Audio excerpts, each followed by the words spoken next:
Hi ಎಲ್ಲರೂ ನಮಸ್ಕಾರ. ಇವತ್ತಿನ ಒಂದು ವಿಡಿಯೋದಲ್ಲಿ ನಿಮ್ಮ ಜಾತಕದಲ್ಲಿ ಏನಾದರೂ ಮಂಗಳ ಹಸ್ತ ಆಗಿದ್ದರೆ ಅದರ ದಶೆ ಮತ್ತು ಅಂತರ್ದಶೆಯಲ್ಲಿ ನಿಮಗೆ ಏನೆಲ್ಲ ಒಂದು ಫಲ ಸಿಗುತ್ತಂತ ನಾವು ಪರಾಶರ ಪದ್ಧತಿಯ ಮೂಲಕ ತಿಳ್ಕೊಳ್ಳೋಣ. ಸಾಮಾನ್ಯವಾಗಿ ಜಾತಕದಲ್ಲಿ ಮಂಗಳ ಗ್ರಹ ಏನಾದರೂ ಹಸ್ತ ಆಗಿದ್ದರೆ ಅದು ನಿಮಗೆ ಪರ್ಟಿಕ್ಯುಲರ್ ಆದ ಕೆಲವೊಂದು ಫಲಗಳನ್ನು ಕೊಡ್ತದೆ. ಈಗ ಮಂಗಳ ಹಸ್ತ ಆಗೋದು ಅಂತ ಹೇಳಿದ್ರೆ ಮಂಗಳ ಇಲ್ಲಿ ಹಸ್ತ ಆಗುತ್ತೆ. ಈ ಕಟಕ ಲಗ್ನದಲ್ಲಿ ಮಂಗಳ ಏನಾದರೂ ಇದ್ದರೆ ಅದು ಹಸ್ತ ಆಗಿ ಬಿಡ್ತದೆ, ಅಂದರೆ ಕಂಬಸ್ಟ್ ಆಗ್ತದೆ, ಬರ್ನ್ ಆಗ್ತದೆ. ಅಂದರೆ ಅದು ಸೂರ್ಯನ ಅಂದರೆ ಹಸ್ತ ಅಂತ ಹೇಳಿದ್ರೆ ಸೂರ್ಯನ ಹತ್ತಿರ ಬಂದಾಗ ಅದು ಹಸ್ತ ಆಗುತ್ತೆ. ಇದು ನೀಚ ಅಲ್ಲ, ಮಂಗಳ ಹಸ್ತ ಆಗಿರೋದು. ಉದಾಹರಣೆಗೆ ಮಂಗಳ ಇಲ್ಲಿದ್ದಾನೆ ಅಂತ ತಿಳ್ಕೊಳ್ಳಿ. ಸೂರ್ಯನಿಗೆ ಹತ್ತಿರ ಇದ್ದಾಗ, ಸೂರ್ಯನಿಗೆ ತುಂಬ ಒಂದು ಸಮೀಪ ಇದ್ದಾಗ ಯಾವುದೇ ಗ್ರಹ ಕೂಡ ಅದು ಹಸ್ತ ಆಗುತ್ತೆ. ಈ ಥರ ಮಂಗಳ ಹಸ್ತ ಆದಾಗ ದಶೆ ಮತ್ತು ಅಂತರ್ದಶೆಯಲ್ಲಿ ಯಾವ ಥರ ಒಂದು ಫಲ ಕೊಡ್ತದೆ ಅಂತ ನೋಡೋಣ. ಮಂಗಳ ವೀಕ್ ಆಗಿದ್ರೂ ಕೂಡ ಇದೇ ಫಲ ಸಿಗ್ತದೆ, ಮತ್ತು ಮಂಗಳ ನೀಚಾಗಿದ್ರೂ ಕೂಡ ಸೇಮ್, ಇಲ್ಲಿ ನೀಚಾಗಿದ್ರೂ ಕೂಡ ಇದೇ ಥರ ಫಲ ಸಿಗ್ತದೆ. ಅದು ಯಾವ ಥರ ಅಂತ ನೋಡೋಣ.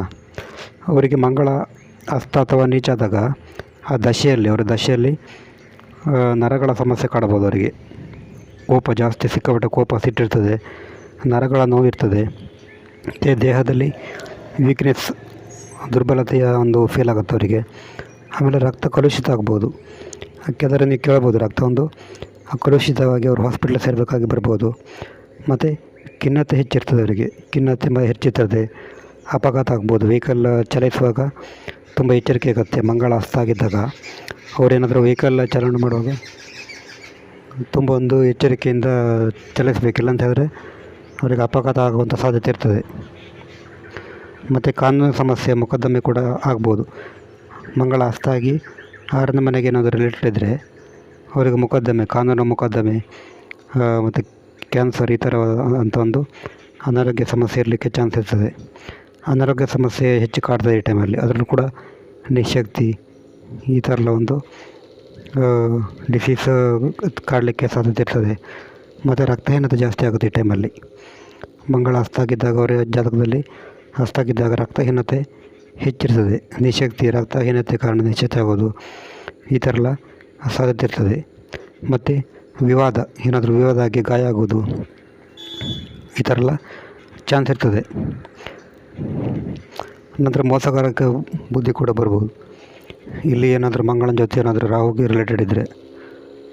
ಏನಾದರೂ ರಿಲೇಟೆಡ್ ಇದ್ದರೆ ಇವರಿಗೆ ಮೋಸ ಮಾಡುವಂಥ ಒಂದು ಬುದ್ಧಿ ಕೂಡ ಬರ್ಬೋದು. ಮತ್ತು ಭ್ರಷ್ಟಾಚಾರ ಕೂಡ ಸಾಧ್ಯತೆ ಮಾಡುವಂಥ ಸಾಧ್ಯತೆ ಇರ್ತದೆ. ನಂತರ ಮಾದಕ ವ್ಯಸನಿ ಕೂಡ ಆಗ್ಬೋದು ಇವರು. ಮಂಗಳ ಹಸ್ತ ಆಗಿದ್ದಾಗ ದಶೆ ಮತ್ತು ಅಂತರ್ದಶೆಯಲ್ಲಿ ಈ ಫಲ ಸಿಗ್ತದೆ. ನಾನು ಹೇಳಿರುವಂಥ ಫಲ ದಶೆ ಮತ್ತು ಅಂತರ್ದಶೆಯಲ್ಲಿ ಈ ಥರ ಫಲ ಸಿಗ್ತದೆ. ಮಂಗಳ ಹಸ್ತ ಅಂತ ಹೇಳಿದ್ರೆ ರವಿ ಹತ್ತಿರ ಬರಬೇಕು.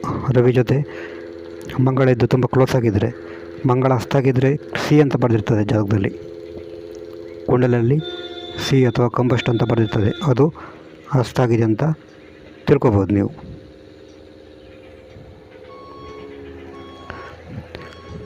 ಈ ಥರ ಹಸ್ತ ಆಗಿದ್ದಾಗ ದಶೆ ಮತ್ತು ಅಂತರ್ದಶೆಯಲ್ಲಿ ನೀವು ತುಂಬ ಒಂದು ಜಾಗರೂಕತೆಯಿಂದ ವಹಿಸಬೇಕು. ನೀವು ಮಂಗಳನ ಒಂದು ಪರಿಹಾರೋಪಾಯ ಸರಿಯಾಗಿ ಮಾಡ್ಕೋಬೇಕು. ಮಂಗಳದ ಪರಿಹಾರೋಪಾಯ, ಮಂಗಳ ಶಾಂತಿ ಕೂಡ ಮಾಡಿಸ್ಬೋದು. ಮಂಗಳ ನಿಮ್ಗೆ ಏನಾದರೂ ಯೋಗಕಾರಕ ಆಗಿದ್ದರೆ ಮಂಗಳನ ರತ್ನ ಹವಳ ಕೂಡ ವೇರ್ ಮಾಡ್ಬೋದು.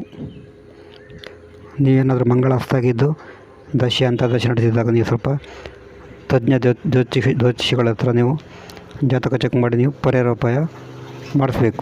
ಈ ಟೈಮಲ್ಲಿ ಹೆಲ್ತಿಗೆ ಹೆಚ್ಚು ಗಮನ ಕೊಡಬೇಕು. ವೆಹಿಕಲ್ ಚಾಲನೆ ಮಾಡುವಾಗ ತುಂಬ ಒಂದು ಎಚ್ಚರಿಕೆ ಅಗತ್ಯ ಇರ್ತದೆ. ನೆಕ್ಸ್ಟ್ ವಿಡಿಯೋದಲ್ಲಿ ಬೇರೊಂದು ವಿಡಿಯೋದಲ್ಲಿ ಸಿಗೋಣ.